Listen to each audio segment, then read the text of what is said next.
সম্মানিত ভিউয়ার্স, সবাইকে আদাব ও নমস্কার। কিছুদিন পূর্বে আপনাদেরকে দেখিয়েছিলাম যে কচুরিপানা দিয়ে আপনাদেরকে ভাসমান সবজি চাষের চিন্তাধারায় এই কচুরিপানা দিয়ে বিট করতেছি। এই দেখেন, আমার আজ সম্পূর্ণ হচ্ছে 10টি বিট। 10টি বিট, এর মধ্যে সম্পূর্ণ হয়েছে 2টি ব্যাড, ছোট ছোট 2টি ব্যাড আর 10টি বিট তৈরি করা হয়েছে ভাসমান সবজি ক্ষেতের চিন্তাধারায়। 2-1 দিনের ভিতরেই যেই সবজি করা যায় এটা করে ফেলবো।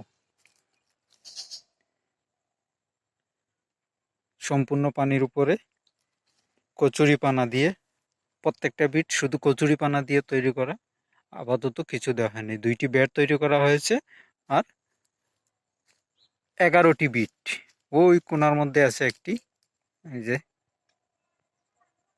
ওইখানে আছে একটি, আর একইভাবে সারিবদ্ধ করে 10টি করা হয়েছে। এখানে সারিবদ্ধ করার কারণ হচ্ছে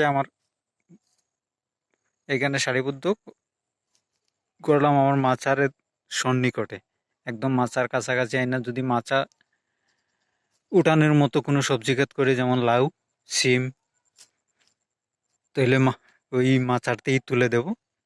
কারণ এখন এই পুকুরের মধ্যে নতুন করে মাচা তৈরি করার সময় বা আর্থিক অবস্থা কোনোটাই এখন ভালো না।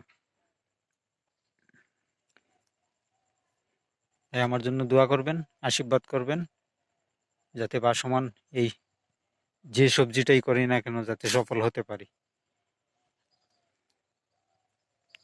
আর আমার ইউটিউব চ্যানেলটা একটু সবাই লাইক শেয়ার করে দেবেন, যারা সাবস্ক্রাইব করেন নাই। আমার নতুন ভিডিওর নোটিফিকেশন দ্রুত পেতে একটু সাবস্ক্রাইব করবেন, করে আমাকে একটু উৎসাহিত আনন্দিত করবেন। সবাইকে ধন্যবাদ জানিয়ে আজ এই পর্যন্তই। ভালো থাকবেন, সুস্থ থাকবেন।